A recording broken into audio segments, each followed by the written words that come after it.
So Pat's holding a small orange box, probably the size of, what would you say, a Sega Game Gear from early 90s. You can tell the 80s and 90s design influence probably. there's a real sort of console feel to it. But I guess this is almost a product launch because we haven't been out here publicly. We haven't shown this anywhere yet. And this is sort of the evolution of 3 versions that we've done. So this would be the 3rd sort of iteration. It's a lot smaller than the one you've got on your website, that's for sure. Yeah, so all the material has been with the RM1, which was sort of an evolution of a prototype that I built. This one is I guess the evolution of a couple of things. It's the evolution of everything we worked on, all the design flaws that I could see and that the customer, we do a lot of sort of user-centric design and get a lot of feedback from them.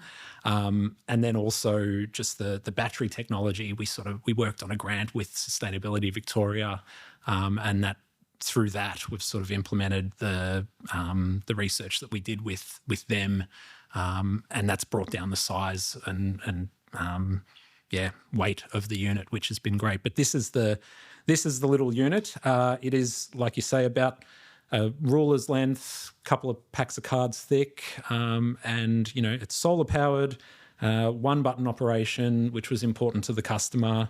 You plug your sensor in to the back of it, switch it on, and then you go over to your computer and you open up a nice console that presents you with the data that you've collected really nicely, essentially. And it's got GPS, it's got a 4G modem, so there's no sort of Wi-Fi gateways or entering passwords or anything. It's just meant to be super straightforward because with a lot of these sites, you've got contractors turning up to do the operations work. They may never have been to the site. They'll be briefed on do an OHS briefing on, how the site operates and what equipment's there and all of that, and then they're sort of in and out. But they'll have to.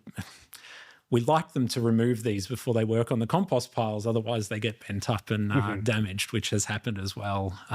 So that's part of the robust nature of it. And the enclosure you're looking at too, the main enclosure is 3D printed stainless steel. So there's a few interesting technologies in there. Yeah. And it's got an IP rating. Yes, we can get a bucket of water if you're tempted to get water into the podcast. Yeah, let's get that bucket of water in, and then we'll come back. Okay, let's do that.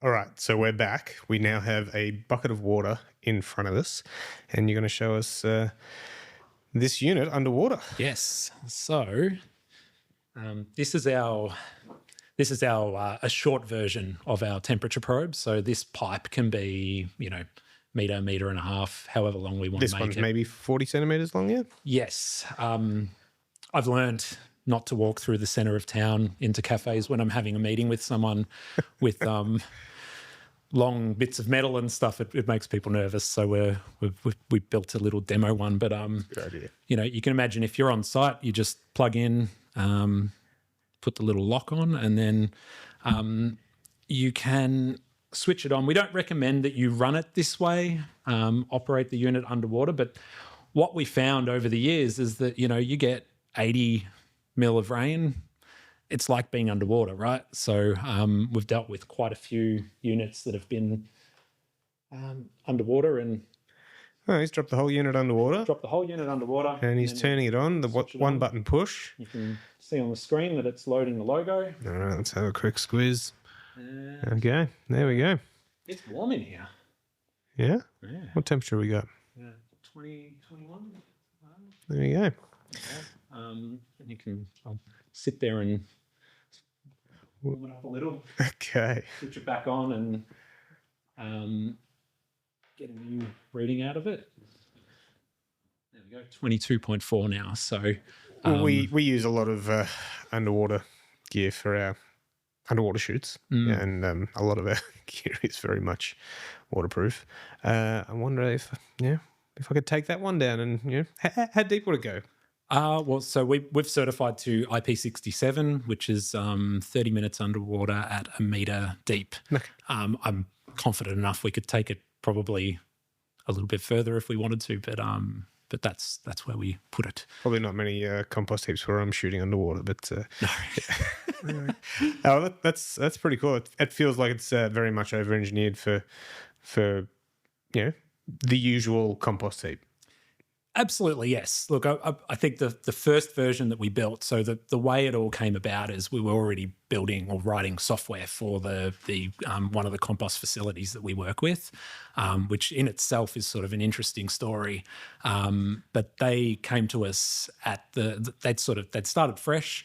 They had a pasteurization area, they had a maturation area, and then as they were getting to the end of that process setting up, they're sort of starting to go, okay, well, the parkland that we're that we're spreading this compost on, or the farms that we're taking this to, they're not quite ready for the materials, so we're going to need to stockpile it.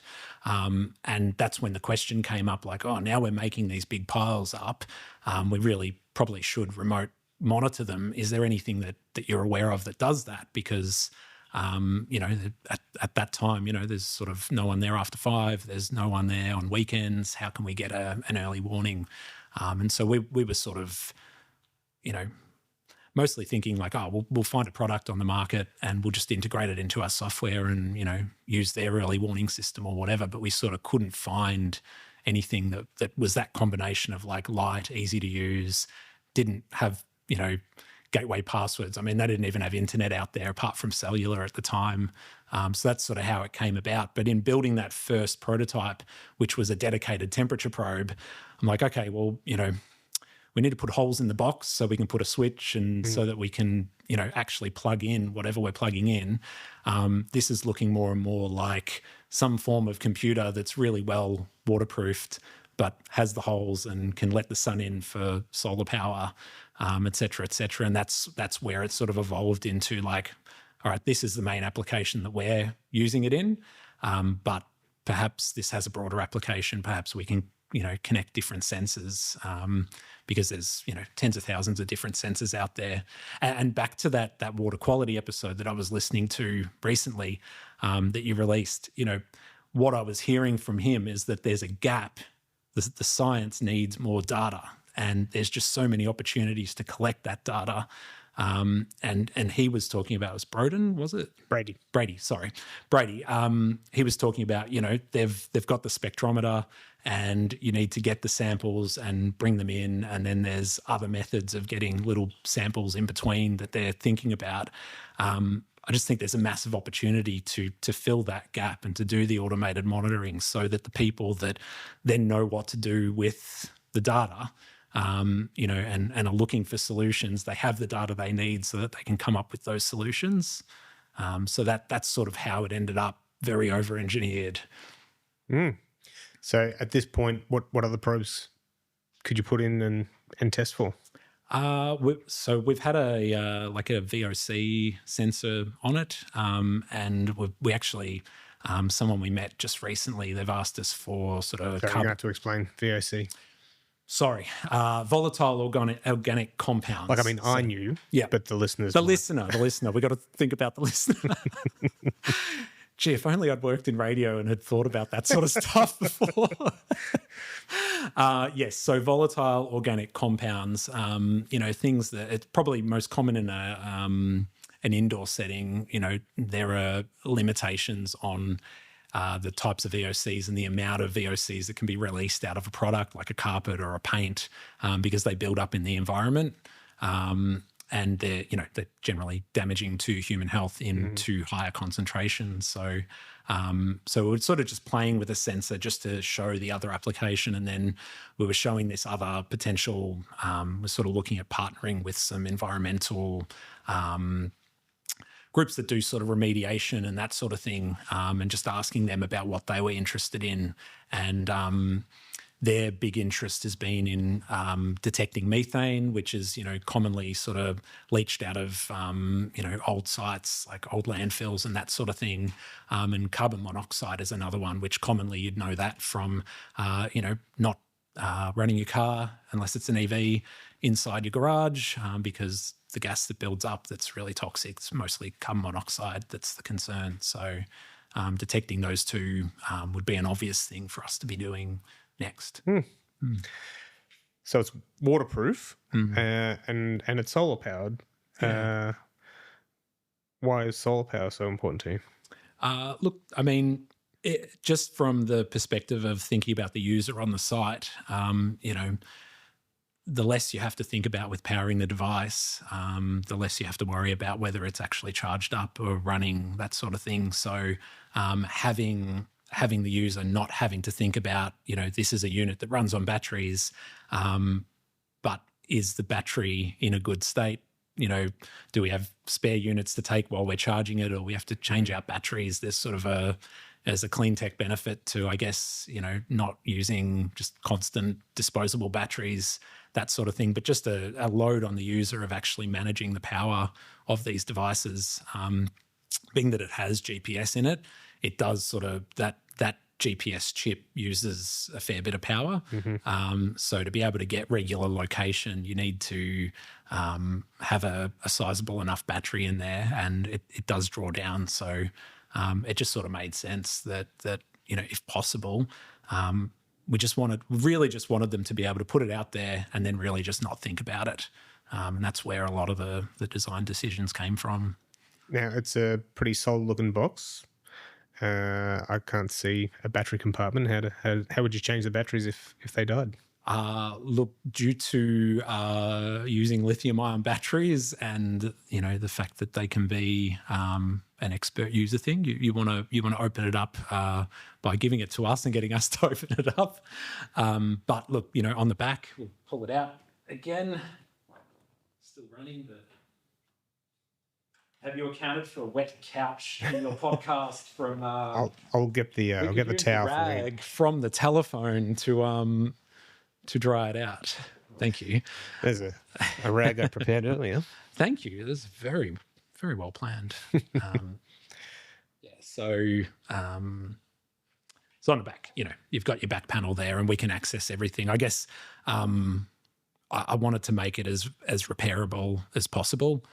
So in there, we haven't we need to, from a regulatory perspective, and I don't have the sticker on the back of this one, but make sure that the user's safety, is paramount. So getting them to change the battery is not what we want, but we don't want it so locked down that you can't get in there or we can't get in there and change it for you. We also get sort of information back on how the battery's going, so we can actually see when the battery is running down and not charging up enough, and kind of go, all right, that one's getting a little bit tired. Let's change it over, send it back, and we'll be able to get it back running for you. So we can open it up, we can fully strip it down, and pull out the cells and all that.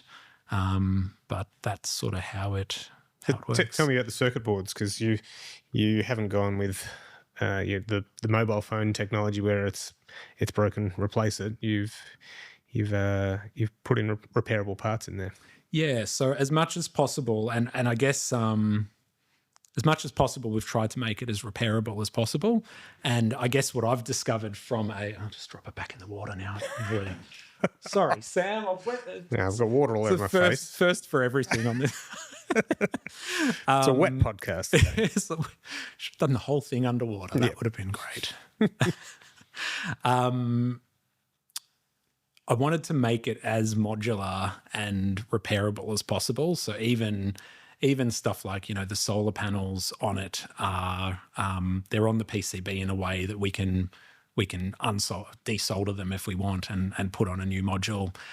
The older unit, which is the ones that might still be on, depending on when you're listening or watching this, might still be on our website. They were very modular, and I learnt a lot about, I guess, maybe look at the PC industry, right? People complain about soldered memory because you can't upgrade your memory anymore. But I can see from the company's perspective now that the failure rate of having soldered in memory would be so much lower. So you have less user problems and less issues with your devices overall. So potentially less get chucked out. So it's been really walking the balance of not having every single piece removable, because they are subject to, a lot of vibration and movement, and, they get chucked on the ground and that sort of thing. So really trying to balance that so that they're as dismantleable as possible while still having a lot of stuff soldered to the board. But yeah, we're doing our own print PCB. I think I may have said that phrase, a printed circuit board. We're doing our own printed circuit board designs now. And so everything in there is custom. We've put it together ourselves. And one thing that we have left as removable is the 4G module, though, because, if you know, recently the 3G network is shut down. And so, again, that kind of approach of like, there's one where you've got a module, the slot is really solid, we can put that in, and then down the track, if 4G will inevitably, one day will be shut down and we'll have 5 and 6G or something like that. We wanted to leave it open that could potentially not be the end of these devices and, hey, you've got to buy a new one, but be able to, slot in a new modem and be able to keep them serviceable in field. Some good future-proofing there. Yeah. And you said you used a 3D printer, 3D metal printer. 3D metal printer. Wow. Should we pause and change the props, Sam? Yeah, let's pause there. Okay. All right. So with the magic of editing, we're back, and we have in front of us looks like a box with a rhino on it. No, two boxes, one with a rhino on it. Tell me about it. Yeah. So this one is a 3D printed plastic box, and this is the same box. I couldn't find the lid, unfortunately, but printed in stainless steel. So the first device that we put together, we sort of built it from just standard parts. Bought from like J-Car and that, little electronics store in Geelong around the Jiffy country. boxes kind of things. Jiffy boxes? I think that's what they're called. It might be. They were back in my day. They were back in your day. Well, your day was my day. But yeah, your standard sort of, a box with a seal and, and you can, if you're going back to putting holes in boxes and still keeping them waterproof, if you're going to manually drill a hole in a standard box, it's going to be different every time and there's going to be variation and all that. So the second version, we were in COVID lockdown, so we worked with an engineer locally to put the boxes together, and they were made of steel, but it was sort of box steel sections, and again wasn't particularly scalable as a potential product. But then started playing with the 3D printing and the evolution of that technology and what it lets me do as, I guess, a born tinkerer. It just opens up something that wasn't available before. So you'd look at how would you enclose a computer as a tinkerer? You might maybe you go speak to an injection molder, but then you have to pay for a mold, and then doing multiple iterations of that's going to get really expensive, and then really they're going to want an order of like 5, 10, 100,000 before they're going to do the job for you. So we were able to get a Bamboo Labs printer for, I think it was $1,800, something like that, and start prototyping our cases. So this was just me, this is really early on, me just playing with CAD software and actually drawing boxes and seeing what was possible and sort of, coming up, can we actually, how do you do an overhang without it sort of collapsing in on itself and that sort of thing. And then started playing with the 3D printed metal as well. And I knew this was possible and I'd sort of seen it online, but I feel like until you've sort of picked up the box and understood that it is like 3D printed steel it's a steel box, right? Yeah, like it's a steel heavy box. It's a heavy box, and you can see the layers. You can see the layers, but then on the bottom, I've played with a bit of polishing and sanding it. You can cut it, like the threads have been cut with a tap and die. It's real stainless steel. Like it's wild that you can do that. And so I can't do that in my office. I don't have the, $500,000 printer, but you can order online. Yeah, doesn't sound like an Officeworks job. No, not yet. Maybe in 10, 15, 20 years, it might be something where, those printers that they use at Officeworks are, they were a wildly expensive technology back 30 years ago or whatever. But it's just been incredible that I can, iterate on a design, put it out in plastic maybe 5-10 times, tinker with it, see what's not working, and then go, okay, let's do it in steel and see how it looks, see how it works. And it's worked really well for us. It's been a journey. Very cool. So looking at your prototype and your box, it's got bolts. It's not glued shut. So there is the possibility of somebody opening it up. Talk to me about the right to repair and keeping that. Yeah, it has a key. Yeah, it's not a sealed box. Yeah, absolutely. Look, I mean, it's that balance of like if you seal it up, you're not going to get water in there if you glue it shut. But then you do have to get in there sometimes to do things to it. So there's a really interesting balance that you need to find. From our perspective, we want to be able to get in there and open it up and service it. There are times, and lithium-ion batteries are a good example of that, where you've got a highly volatile material and you don't know that the user knows anything about that technology, and you don't want them necessarily to be able to just sort of open it up and flick batteries around like I tend to, and possibly create a fire or a hazard for themselves. So it's a really careful balance, I guess. I'm a big fan of right to repair, and I've sort of watched is it Kyle Werns from iFixit? Are you across his work? So iFixit sort of started, it's got the I because it sort of started with pulling apart Apple devices, and they started giving them repairability scores. And this guy he either came up with or has been the biggest champion of the right to repair movement. And it's the idea that, if you buy a device and you own it, then you should be able to repair it yourself if you have the knowledge and the know-how and the will. And he's had a lot of success in, I guess, bringing Apple to the table.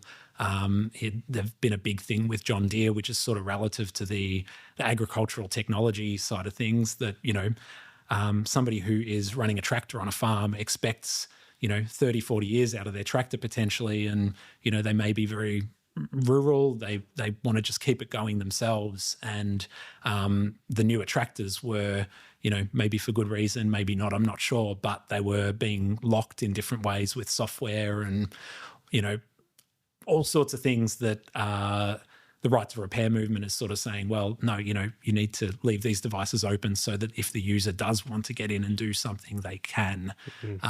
So we've always designed our devices with that in mind and have wanted to leave the user able to potentially open them up. What we've found is really interesting, and maybe we get into a bit of the lithium-ion battery stuff, but as a company, the risk to my company is that the user hurts themselves. And so all the legislation is sort of set up to protect the user, as it should. And so there hasn't been, I guess, from a legislative perspective, there hasn't been an environmental or a circular economy sort of lens put on that legislation. So everything sort of bumps me towards sealing up the unit. Everything bumps me towards making it more disposable. And we've really been pushing the limits even of, sort of looking into, well, how could that change or how could we adapt it? And we've provided some recommendations up through SV, through the project that SV is Sustainability Victoria. I'm getting better. One day, we'll get it right. Provided recommendations to them about, how product stewardship could look and how the rules, which don't technically prevent a user from getting into a battery pack, say, but how it could be clearer for the companies whether it is okay to actually make a battery pack user serviceable or not, from getting into the cells and pulling them out themselves. So there's a lot of sort of murkiness, I guess, around that probably still needs to be sorted out. I remember back in our community radio days when I was maintaining radio studios, to become an authorized service technician for, I think it was a CD player back in the day.